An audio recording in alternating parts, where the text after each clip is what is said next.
You are officially invited. Yes, you. You're invited to join us in Fertility Awareness Mastery. This is my 8-week program designed to help you gain confidence using fertility awareness. Whether you're actively avoiding pregnancy or looking to optimize your cycles for conception, we have a spot for you. We start the second week of January. Are you ready to jump in? Head over to fertilityfriday.com/FAM to register today. That's fertilityfriday.com/FAM. This is the Fertility Friday podcast, episode number 339.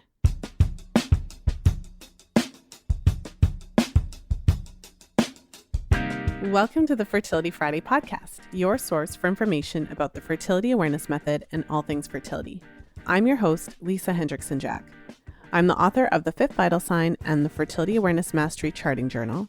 I'm a certified fertility awareness educator and holistic reproductive health practitioner with nearly 20 years of experience teaching women to connect to their fifth vital sign through menstrual cycle charting, balancing hormonal health, and optimizing the menstrual cycle without hormones.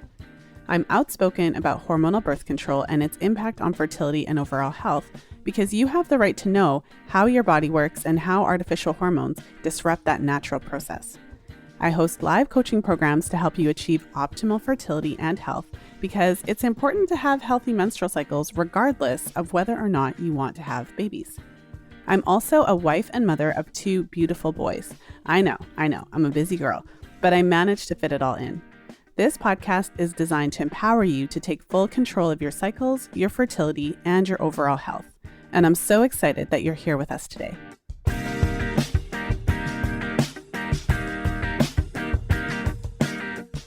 Today I'm sharing my interview with Aimee Raupp. I'm excited to welcome her back. For those of you who are longtime listeners, you may remember my first interview with Aimee back in episode 76, shortly after she wrote her book, Yes, You Can Get Pregnant.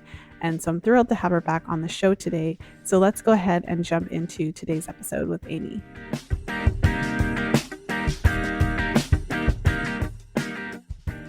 So I'm excited to have Aimee Raupp back on the podcast.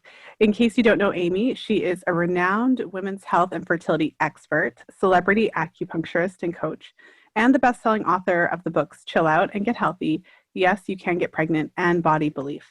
Aimee works virtually with clients all over the world. She is a licensed acupuncturist and herbalist in private practice in New York and Connecticut. Of course, one city wasn't enough. Aimee holds a Master of Science degree in Traditional Oriental Medicine from the Pacific College of Oriental Medicine and a bachelor's degree in biology from Rutgers University. I don't know if I said that right. And she's the founder of the Aimee Raupp Beauty line of handcrafted organic skin care products that are optimized for hormone harmony. So yes. You don't have a lot. You got tons of spare going on. So I'm excited to have you back, Aimee. We're going to be talking about all kinds of important related to fertility, immunity. And so thank you so much for coming back to the show. No, well, I'm honored to be here, Lisa. And thank you so much for all that you do. So thanks for having me.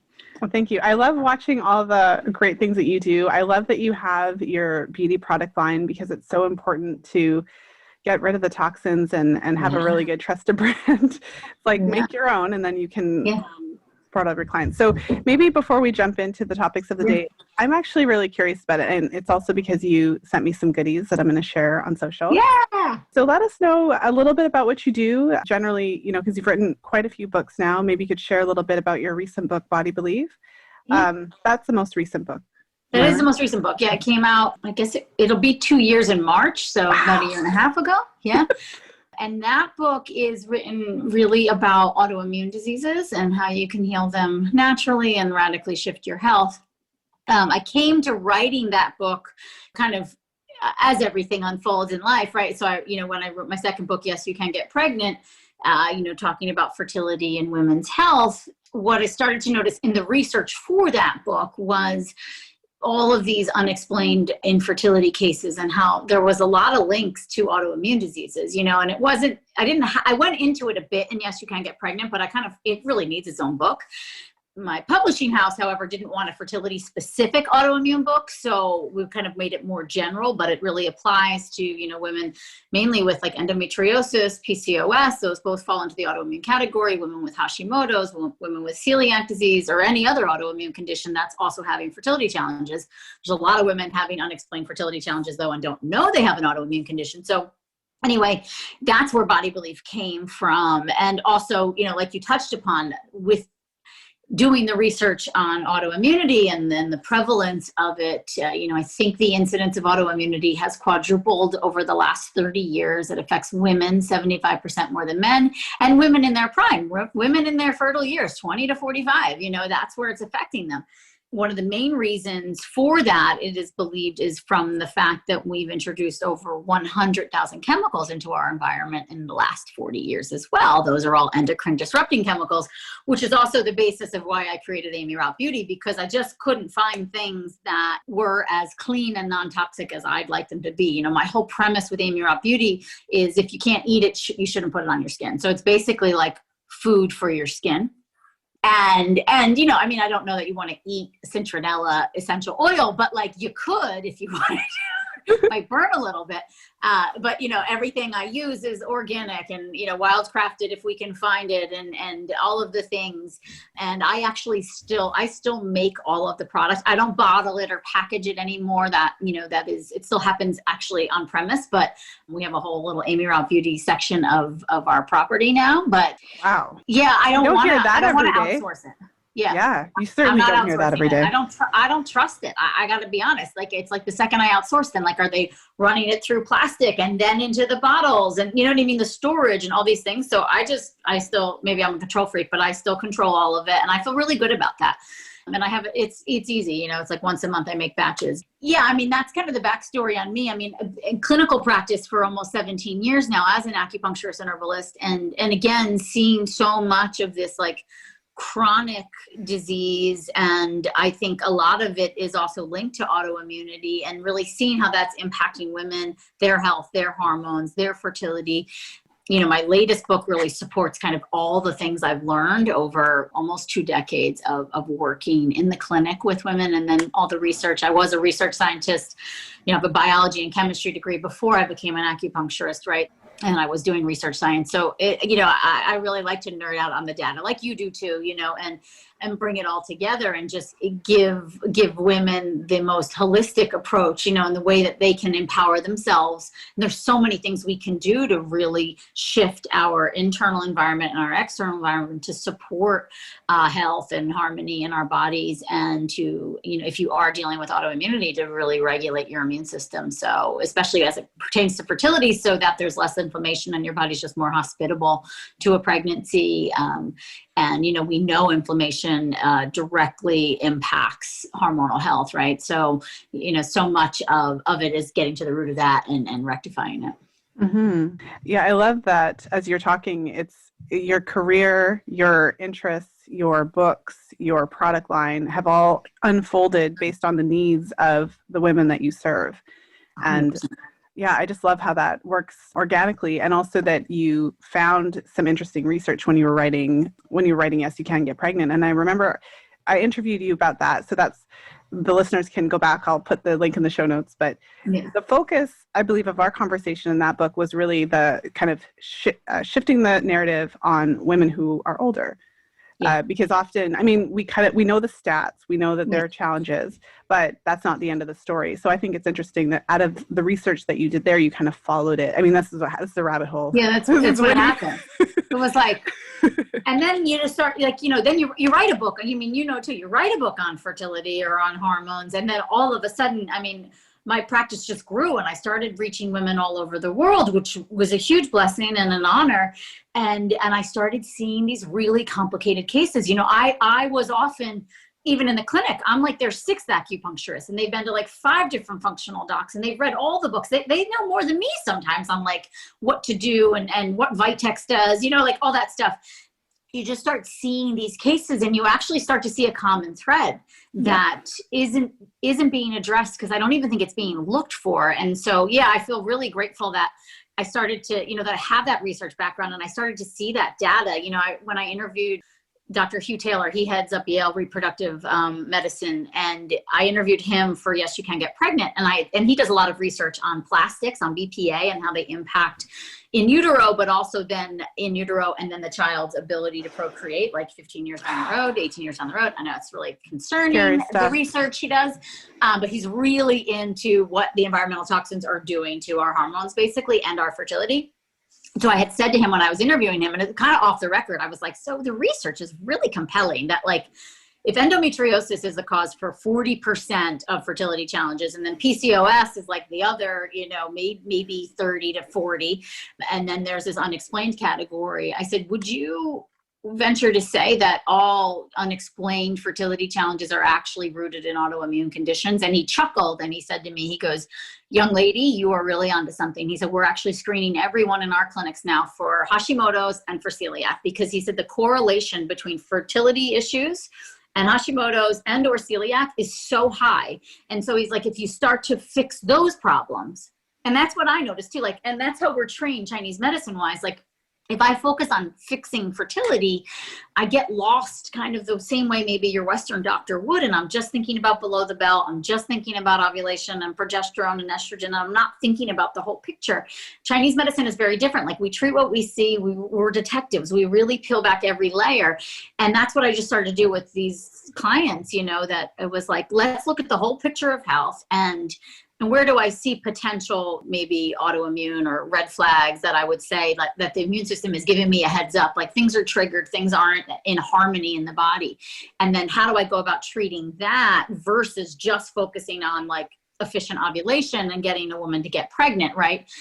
Actually making the internal environment as hospitable as possible. And when autoimmunity is triggered, it's just not a super hospitable environment. It's just not. The body is on radar and ready to reject anything that's foreign, right? Yeah, it's such an interesting concept, basically, that you're alluding to. Like, when you're fully healthy in all the areas, everything just works. It's like the puzzle pieces click. So I think we should jump into autoimmunity. And for the listeners who aren't that familiar with it, could you describe what it is? And you mentioned that it's related to Hashimoto's, PCOS, endometriosis, and not everybody would have heard those links before. So maybe just kind of dive into it. Yeah, can I read the definition from Body Belief actually too? Because I feel like, I did write the book, that way I don't miss on it. So yes. From a Western scientific standpoint, autoimmunity occurs when your body's immune system begins attacking normal, healthy tissue. Your body's immune system exists to destroy foreign invaders. It is there to protect your body from bad bacteria, viruses, and any other potentially harmful pathogens that are not supposed to be in your body. It's imperative to your survival to have a properly functioning immune system, since your body's exposed to potential invaders all the time.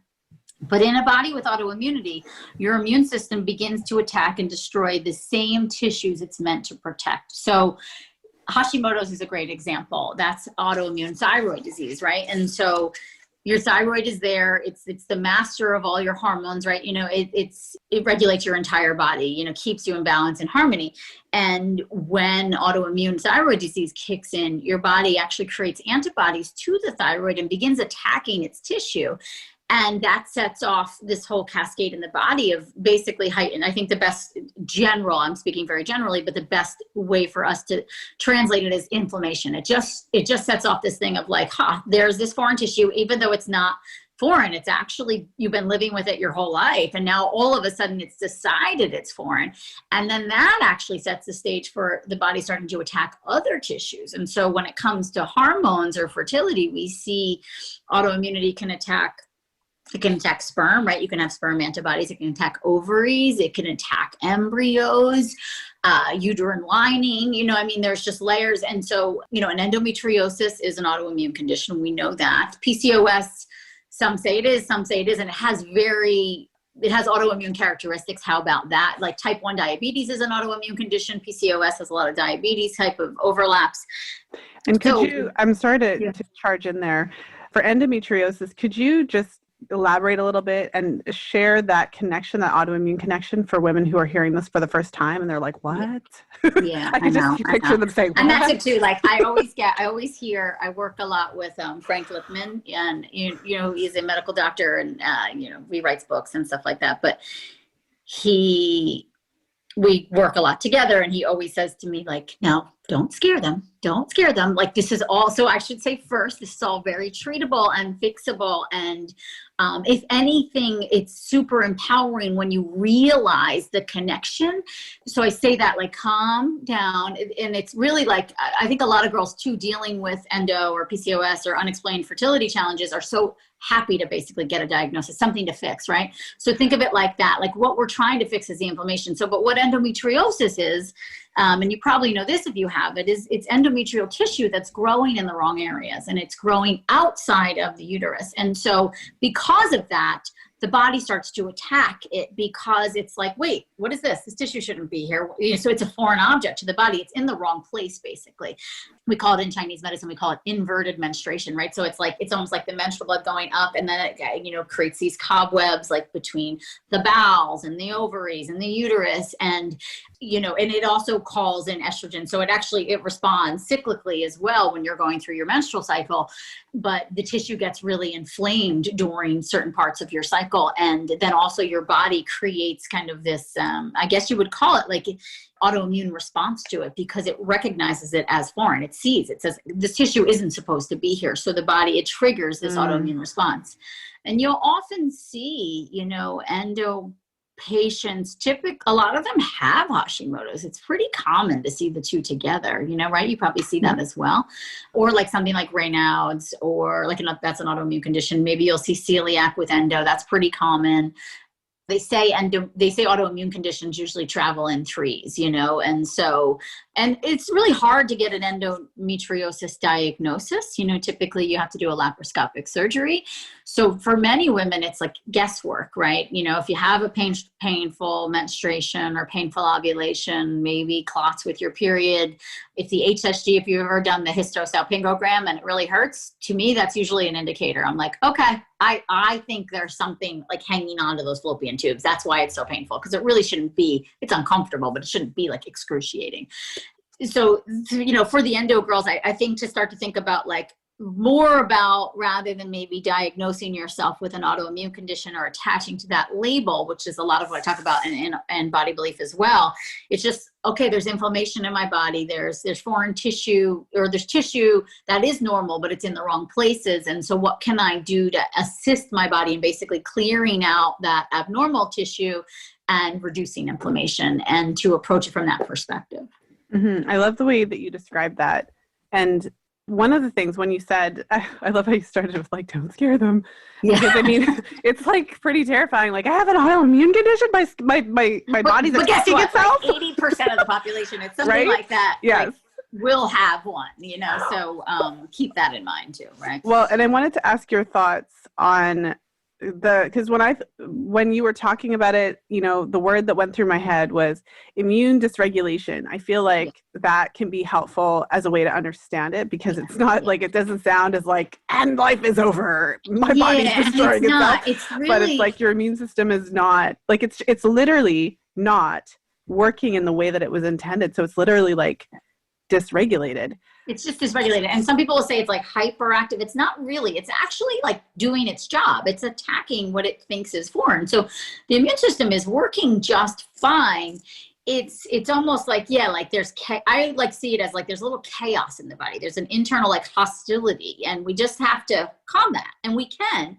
And between diet and lifestyle, and I think supplements and herbs and things like acupuncture, it's very achievable to calm that chaos and to regulate the system. So to know that, like, just like I say, and yes, you can get pregnant. Like, I don't like the word infertility because I don't believe any of you are broken, right? I don't believe it's like an on-off switch. It's more like you're on a spectrum. So it's the same kind of thing with autoimmunity. Like, you're on a spectrum, and you can shift yourself into a place where your body is more hospitable than not. And it's not about, you can't cure, once you have an autoimmune disease, you're not going to cure it, but you can heal it, and you can shift it, and you can live with it in peace and harmony.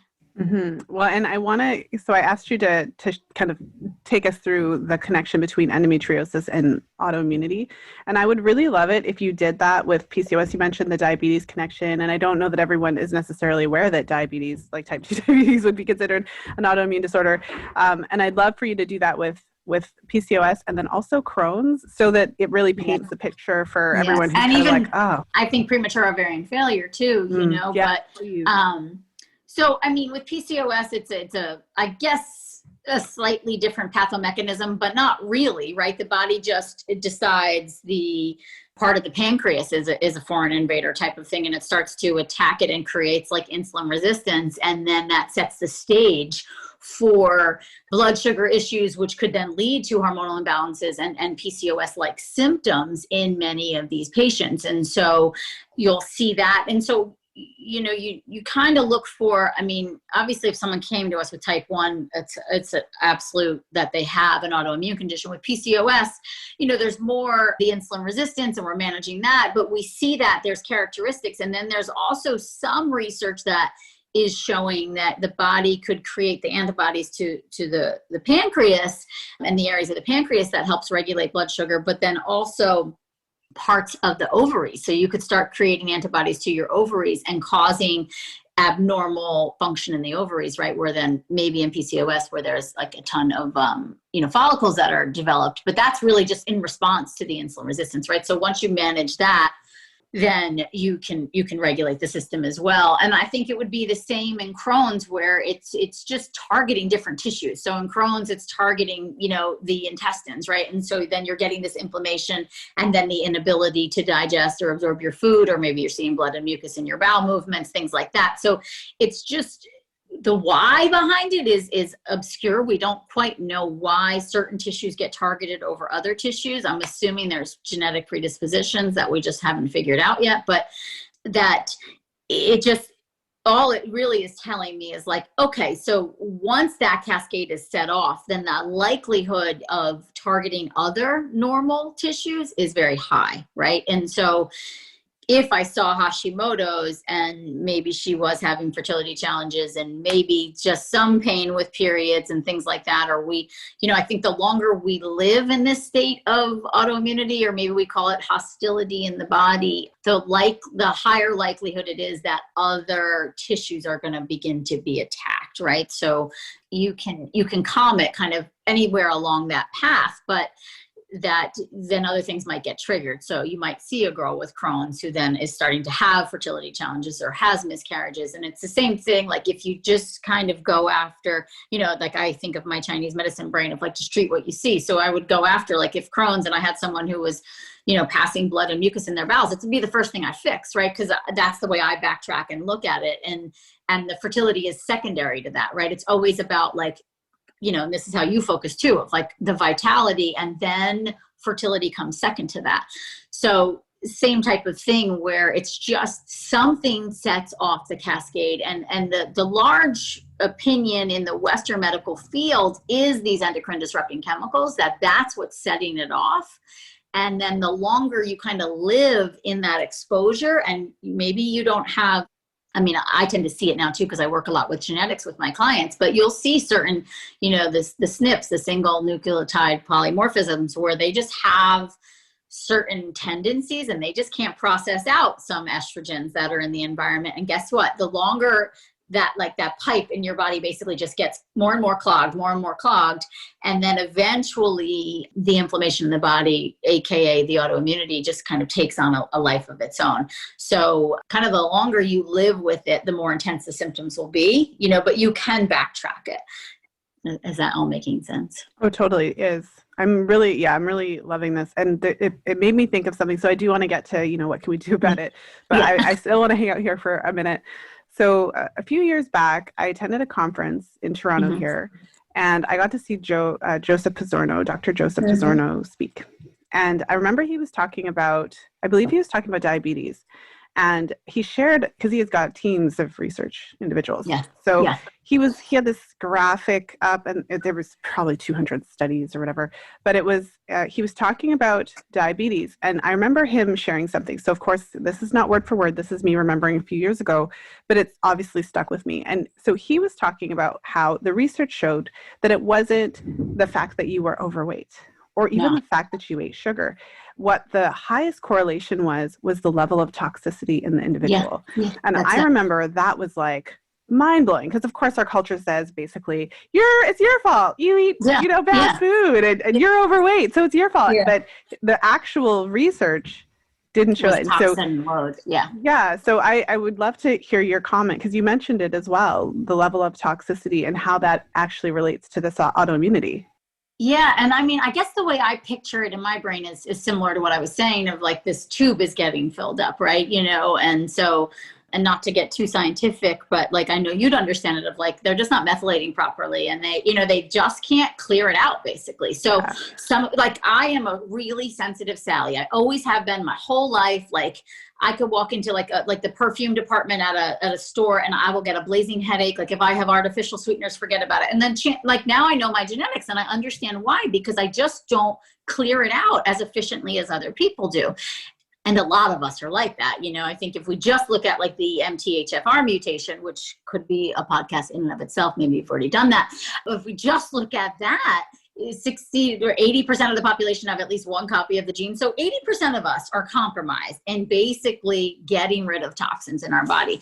And so, but we don't know, again, like the exact why behind the trigger, why some women wind up with endo and some with PCOS and some not at all or whatever it is. But it's this accumulation over time. And the way I see it is like that accumulation, that exposure to those toxins, it just sets off this inflammatory cascade in the body. And then the body just starts saying like, and then maybe you layer in like leaky gut there of like, now these toxins are getting back into the bloodstream and the body's like, literally what the F is going on in here. And now I'm just going to decide that I think everything's foreign. Everything is a potential invader. It's just on such a height of like, almost like the immune system is just like, just starts looking at every single little thing as a potential foreign invader. It's very heightened, I guess that's the word, and just starts attacking. And then that sets off like the inflammatory response, which you always see in blood work of anybody with an autoimmune condition. You'll see things like their homocysteine levels are high or their C-reactive protein is high. Natural killer cells, if you're looking at fertility stuff. So you see these things and you're like, okay, the body's just on high alert. And yeah, I mean, the data in the research does say that it's, at least from a Western perspective, that the environmental toxins are by far the biggest contributor to that. And then another environmental toxin that, we talk about a lot that I don't think people associate is stress is a huge toxin. And then what I also call of like, there's physical inflammation. So from our food and from our toxins in the environment, the air we breathe and the chemicals we're exposed to, but then there's emotional inflammation. And that's more of a Chinese medicine perspective, but same thing, like the pipe is getting clogged with all this pent up stuff. And eventually, we see it in Chinese medicine of like, it's like a compost pile. Eventually it just starts to actually decay and smolder and creates this fire and this heat in the body. And that's the inflammation. That's that, and that's what we're trying to put out in the autoimmunity is that fire. It is something you can put out. It is something you can manage and heal, but it is also, I think, for many people, it's a complete overhaul. Like you're starting with, the food you're eating and the chemicals you're exposed to in every aspect. Then you're looking at the emotional layer. And, that's a lot what I talk about in body belief is I look at both. There's a disconnect, right? With autoimmunity, what is going on is basically the body just stopped recognizing itself. It doesn't know who it is anymore. And so there's a layer in there that has to be emotional too. You have to look at that part of like, where did you lose yourself, and how are you coming back home? And then also, where did you lose how you nourish yourself? And where did you lose yourself in your environment? And so it's resetting that connection. And then from there, the healing does take place, and it will. That is but for so some people, profound. It's a big overhaul. Some people, it's not so big because they're already, I think a lot of women, right, we see they're already doing all the things and they're supporting their methylation and they're doing, but there's still inflammation in their body. So typically then that's the emotional inflammation. Like there's still a disconnect on some level. And, I always see it as like a big part of my job is basically bringing them back home, back into their body, living in their body, listening to the conversation they're having, like how inflamed are their thoughts? How inflamed are their relationships? How inflamed is their job? All the things. That is so, yeah, that's really profound. It's going to stick with me when you said, your body literally doesn't know itself because it literally is not distinguishing correctly what is self and what is not self. That's incredible. That's exactly what the root of autoimmunity is. It's just, I don't know who I am anymore. I don't know what's normal and what's not. And, Yeah, and that's what I love about Chinese medicine too, because there's a lot of books out there on autoimmunity and just that physical piece of that like disconnect, if you will, but no one has talked about the emotional disconnect in there and how that relates. And I mean, clinically, and you've been at it, you know, as long as I have, I think you see it clinically, you see the physical disconnect and you see the emotional disconnect. And I think the clients know it themselves too, you know, they don't know what came first, the chicken or the egg, and it doesn't quite matter what came first, and nothing's to blame, but I think the only takeaway is you deserve to feel connected to yourself, and you deserve to feel at home in your body again, right? Mm-hmm. Well, yeah, no, I'm glad that we went here, and part of the reason that I brought up the toxin aspect is because, of course, in the Western medicine paradigm, there's often this idea that it's genetic, like you got this from and of course, that's certainly a component. Yeah. But I did an interview a while ago, and it was about toxins, and I was interviewing a researcher, and like, it's the scariest research. It's kind of like what we touched on earlier with, you know, there's some degree of some of these conditions that it's not genetic, but it's that when you were in utero developing that particular part of yourself, your mother may have been exposed to BPA or something like that, and then that can actually interfere with the normal development process that can then predispose you to endo. So I think that it is important to talk about that environmental kind of aspect of this process. It's both terrifying but also empowering, because I feel like it does give us something tangible on the physical realm of like what's contributing to it and why we're seeing so much of it. Yeah. And I also would add in there too, like even in that case where the exposure happens in utero and you're brought out into the world with this predisposition, like that's what we know now about genetics, that they're not set in stone. It's just your predisposition. So some people have to work harder than others, basically, but I still think it's fixable, right? You know, I still think, or maybe fixable is too promising, but I still think it's shiftable towards the healthier side of the spectrum. Well, so I would love to hear then your description of how this links to fertility. I'm really glad that we hung out here, because I feel like we really fleshed out autoimmunity in a really important way. So I'd love to hear how this links to fertility, and then of course, the promising aspects of this, like what you found in your practice that can be really helpful to kind of calm this response. Yeah. So, I mean, how it relates to fertility is, and I'll be really scientific here for a second. You know, pregnancy is the only foreign invader our body doesn't kill off, and we don't still quite understand why. You know, it's basically a parasitic infection that our body decides to host, and it's very curious, even right now in the immunology to the whole world. It's a very curious system. Some things, like the embryo releases some things that says to the body, like, hey, I'm here. Like, and there's some familiarity because it is the egg that the woman created, but the sperm is foreign. You know, there's like all this stuff. It's very interesting. So when autoimmunity is present, it's just less likely to accept that foreign invader, even if it's 50% yourself, right? Your tissue. It's just less likely. It's just a little more like, I'm not so sure. And then I think the other layer too is, you know, fertility, and I say this lovingly and so kindly, and I think it will be taken this way. Fertility is a luxury. It's an overflow of abundance of chi and blood, and your body's like, I got the goods. I got the time. I got the energy. I can make this life. When you're dealing with like a hostile attack in your body all day long, it's like, what? I don't have time for this. Like, no. You know, and it might even not prioritize the menstrual cycle, right? So we might see like anovulation, or we might see then like endo comes in or PCOS comes in, because things are just so chaotic to begin with, right? So all of it is healable and fixable, and you know, I've made my life's purpose out of it, and I see a lot of women get and stay pregnant. So I do tell you that. And so what I do is similar stuff to what you do, like a clean up bath and beauty products, clean up the toxins in your food. Like that's really like the baseline. You got to start there. And so you got to, and in all my books, and I'm sure in your book, we have lists of like the top 12 things we need to avoid, like the parabens and the BPA and all that stuff. And that's really where you start. And then you do also think about, how can I support detoxification of my body, right? So that's also then cleaning up the diet, and then perhaps certain supplements. And then the extra layer that I think I add in, I mean, besides the acupuncture and stress management and proper sleep and all of those things to really support optimal immune functioning, is the emotional piece too. Like, where in there am I hostile with myself? Where are my thoughts hostile? And begin to rework those belief systems. That's why the book's called Body Belief. It's like, what are your belief systems and how are they?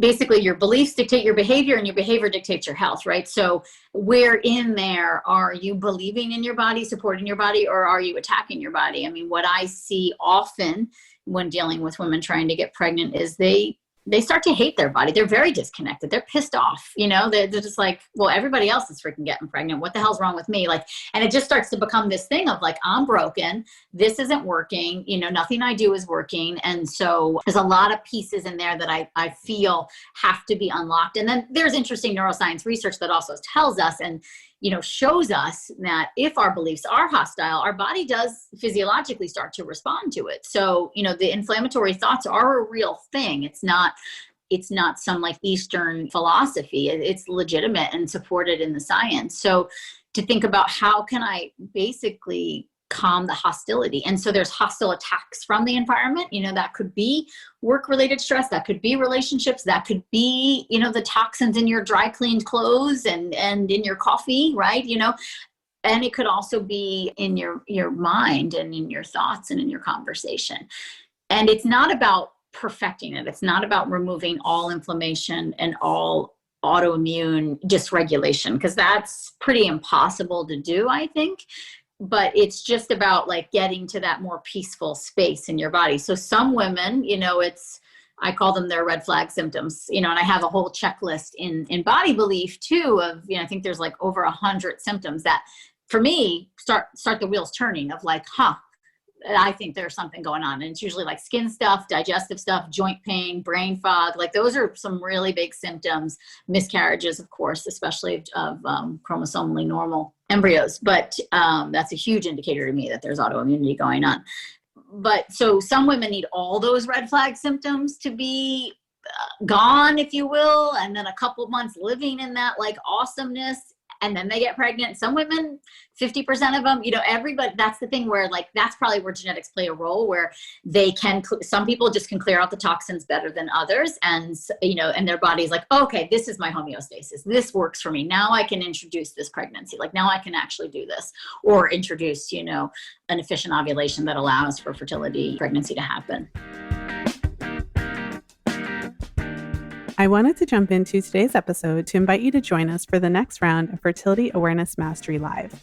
We start in January. This is my 8-week group coaching program that's designed to help you unlock the secrets of your menstrual cycle. Fertility Awareness Mastery teaches you everything you need to know about using fertility awareness cycle tracking to achieve your intentions. Whether you're currently trying to get pregnant, avoiding pregnancy, or planning to conceive in the future, we've got you covered. This program goes deep. Get to the root of your period problems, hormone imbalances, fertility challenges, and so much more. Early bird registration is now open, but only for a limited time.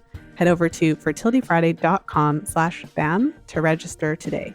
That's fertilityfriday.com/FAM. Now let's jump back into today's episode.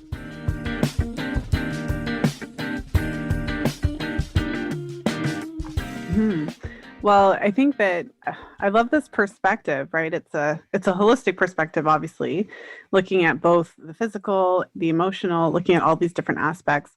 But I think what comes out of it as well, the way that you described it, essentially having your body being under attack, essentially, and then having this pregnancy be perceived as a threat because it's just not going well. This is a different way of looking at the body. I feel like in the Western medicine paradigm, it's really like your body's broken. We need to fix it. Like, and an outside force has to fix your broken body. But from this perspective, your body is actually highly intelligent, and it's not convenient for you in terms of your goals whatsoever, but your body is responding the way it is for a reason, right? So it's like your body is actually intelligent here. Yeah, it's learning to listen to it. Like, so it's like, oh, okay. So, right. Because many women will come and they're like, I'm just not getting pregnant. And, and the fertility doctor says this, and they say it's my egg quality or my FSH is too high, all the things. I have fibroids, whatever it is. And then you dig deeper and it's like, oh yeah, I have diarrhea like 4 times a day, and I have eczema all over my skin, and, oh yeah, I have no energy to get through the day. And, my thyroid, I can't manage it. Even if I'm on meds or off meds, it's all over the place. okay, so no one's looking at this holistic picture, even from a Western perspective, right? You know, it's like the fertility doctors really just look under the belt and at those fertility hormones, and that's it.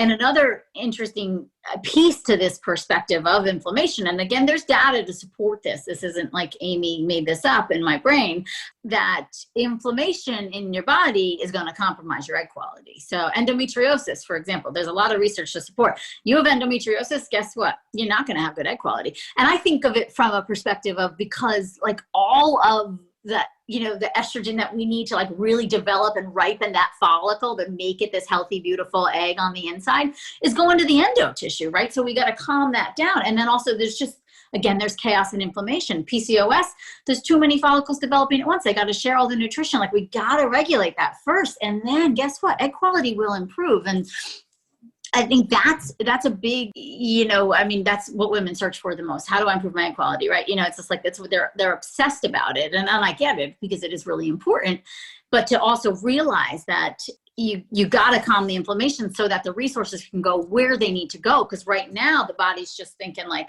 you know, again, how do I survive? And if you're constantly assaulting the system with nutrition choices that don't support your body or its environment, then it just can't get what it needs to function and move forward. So yeah, it is a very holistic perspective. And I think there's many layers to it. And I mean, one thing, you know, I say this, and yes, you can get pregnant kind of even before I was on the autoimmune trail, but just your fertility is an extension of your health. And so you got to look at all the parameters of your health. And just like you talk of like ovulation, whether you're trying to get pregnant or not, ovulation is a very clear sign that your body has everything it needs. And there's like this abundance. It really is. There's an abundance of things. And I can do this every month, and my hormones do what they're supposed to do. And, you know, it's just a sign that the body is working. And so, yeah, with autoimmunity, it's not, your body is still working and working quite well. It just also is saying, this isn't a priority for me right now. I got to fix this thing first, you know? And also being pregnant with full-blown autoimmunity isn't always best for the baby in utero, you know? Not to say that, you know, it's all manageable on the other side, but I'd like, you know, my goal for my women is to go in and to, you know, not just get pregnant, but to have a healthy pregnancy and bring home a healthy child, right? And that healthy child is set up with a healthy immune system that's going to serve them through their life. Well, and it's helpful to have a healthy mom to take care of that healthy baby, the baby's healthy immune system as well. Of course, as mothers, once you go through the process of having a baby and you realize that is the beginning. Oh my God.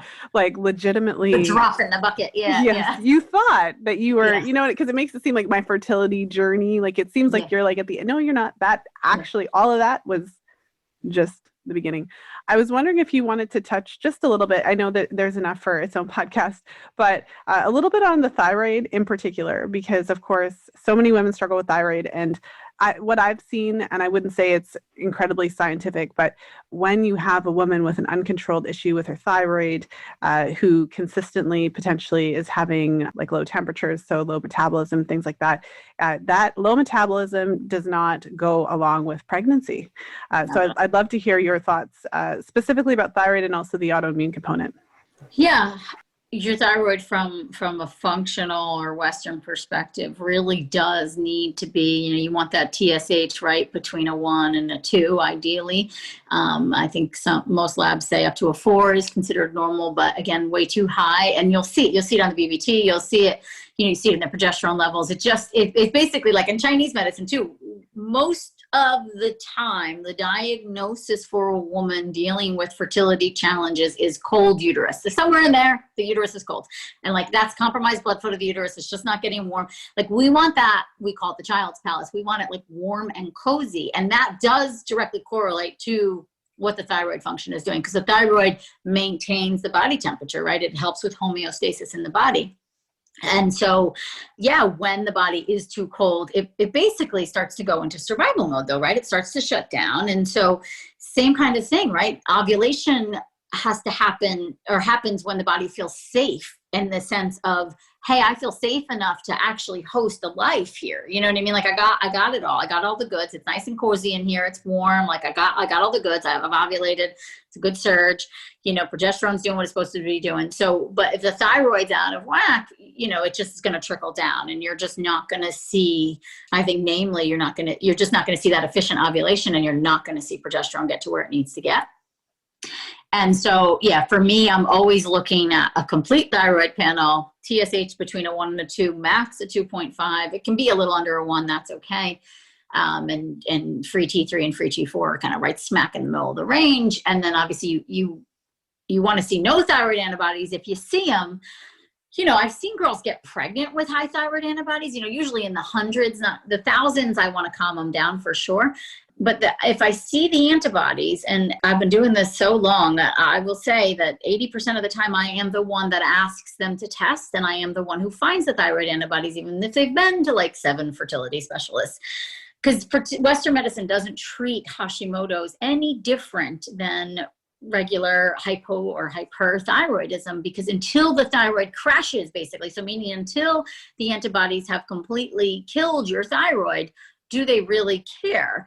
Because their treatment is still going to be thyroid support, still going to be Synthroid or levothyroxine. You know, that's all they got, basically. And it's, I'm not saying that negatively about them. It's just that's all they have to treat it. You know, so on the alternative side of the world, we see it as like, okay, well, you know, the gluten and the dairy proteins are quite similar to the thyroid protein. So, and soy as well. So anytime you eat gluten, dairy, or soy, it's going to trigger more autoimmunity against that thyroid in your body. And it just creates that hostility, right? So you know, I always say to all my Hashimoto's, gluten, dairy, and soy, you have to treat them like allergies now and forever. I'm sorry to say it, but that's how it goes. And I think pretty much everyone out there agrees with me, or, you know, I agree with them, once, whatever that is.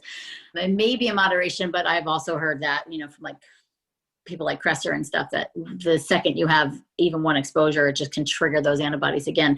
And so, but it is that same thing where if I see those antibodies and it's like, okay, well, I know what we can treat now, and I know we can do it. And a lot of times we change the diet. It's very interesting. They wind up their thyroid regulates. They wind up needing less of their medication, and their body becomes more hospitable, you know, to that pregnancy. And so, yeah, it just kind of depends on the blood work done. A lot of docs will give you pushback on doing a complete thyroid panel. And again, if they see the antibodies, it's not a very different approach for them from a Western perspective, but from an alternative perspective, there definitely is a different approach. You know, I think you just have to get a little tighter around the belt with the diet, and then especially the exposures to the toxins. Well, so speaking of practitioners, this is one of the most challenging aspects of it. So, I mean, I've been sharing this type of information for a long time. You have as well. And so not every single woman on earth, although it'd be wonderful, could work with you or me personally, right? And so for all the women who are listening, who are having struggles with having their doctor do testing and things like that, one of the particular challenges that I perceive is that there's still a lot of people who are not necessarily clear on the different paradigms of healthcare. Mm-hmm. If you go to a Western classically trained practitioner who is not coming from a functional perspective, you can't really expect them to be advising you about nutrition and doing the full panel and looking for antibodies and helping you sort out the autoimmunity, because that's not what they do. So I'd love to hear your comment. Yeah, exactly. Your comment on that. And it's not to put one down over the other. You're going to get a different level of treatment with a Chinese medicine practitioner versus a naturopathic doctor versus we could go on chiropractic. And so maybe share your thoughts on this. Yeah. So, and I think it's a really good point. I often say that to my clients of like, compartmentalize a little bit, like know who you're going to for what and what their area of expertise is. So if you have a fertility doctor and you're doing IVF, you're going there because they are really good at getting those eggs out of your, you know, ovaries and fertilizing them, and they have a good lab and they're going to transfer. And that's all. You do not need your IVF doctor to believe that you can improve your egg quality or regulate your autoimmunity, or that your autoimmunity has anything to do with your fertility challenges. You don't actually need that.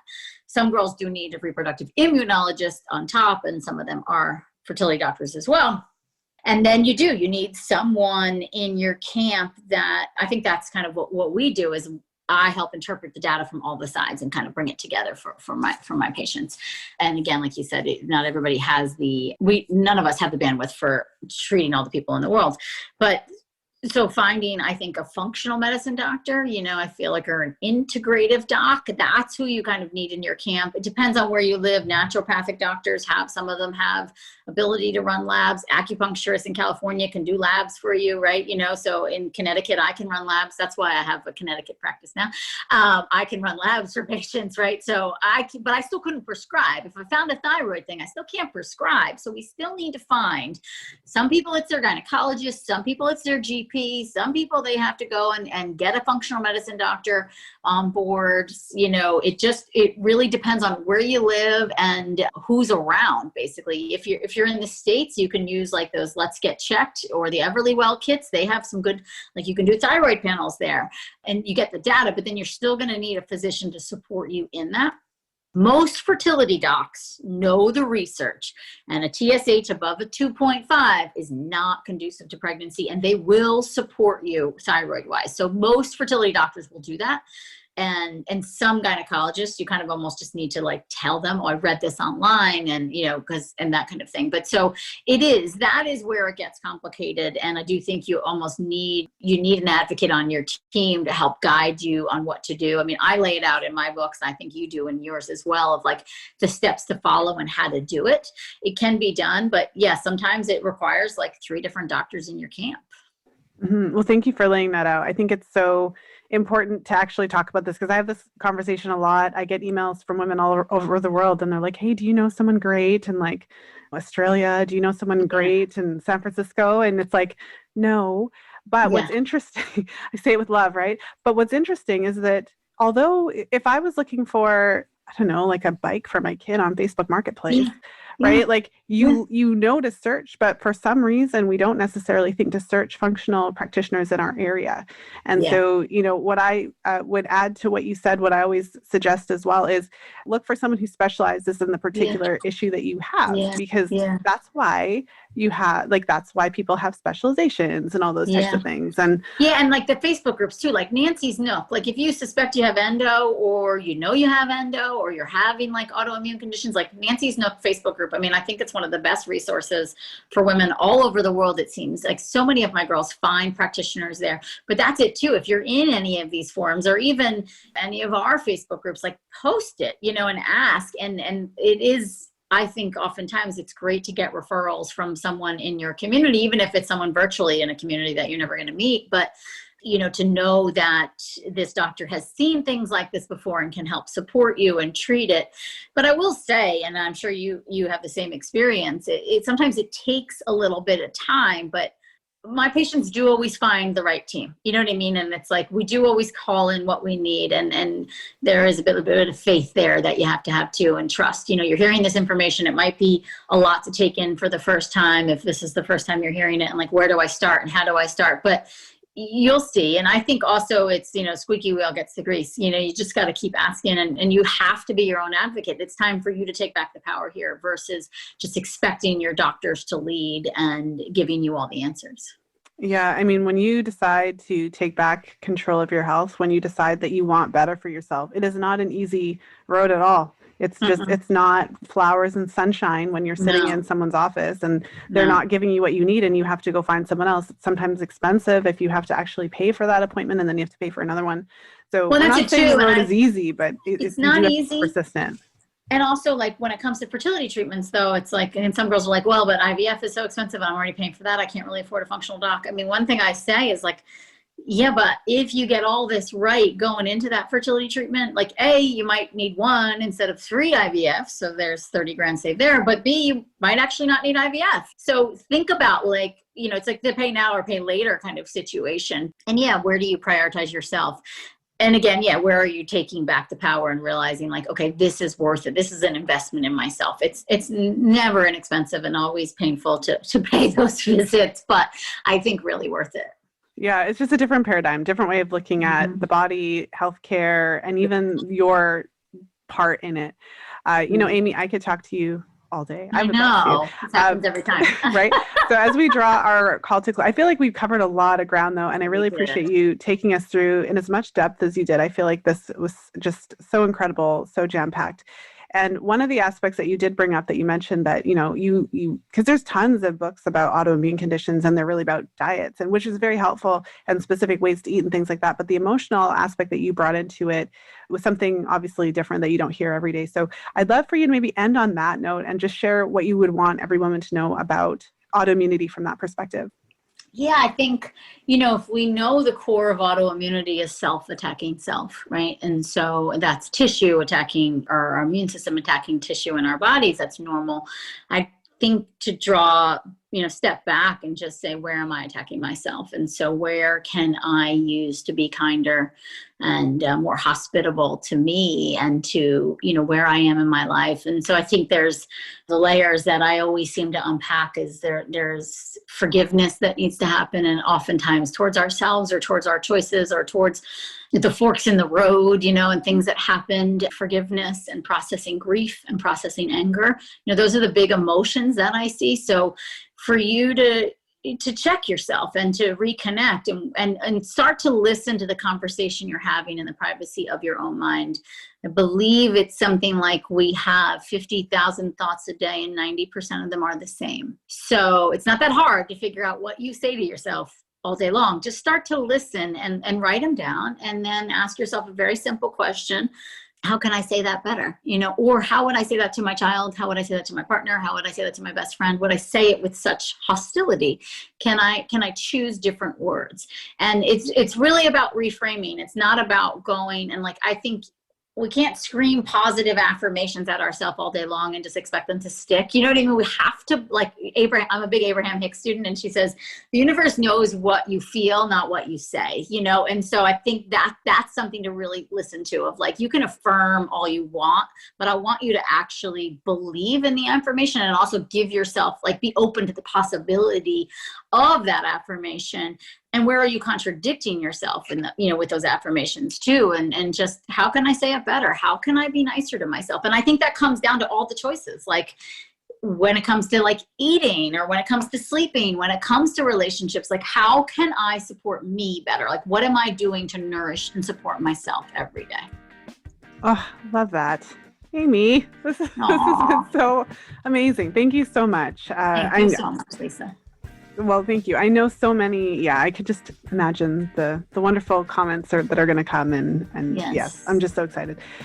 So let us know about your books. So particularly Body Belief, because we talked about that today, but also, yes, You Can't Get Pregnant, because I have your book still, and it is wonderful. So let us know about your books, where we can get them, more information about you, where we can go to find you, and all the good stuff.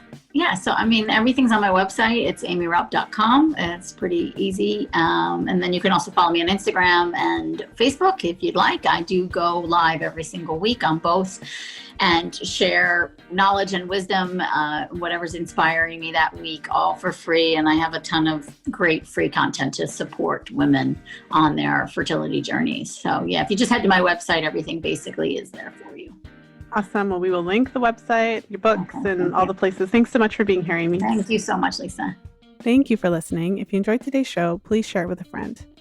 You'll find the show notes page for today's episode over at fertilityfriday.com/339. I hope that you enjoyed my interview with Aimee.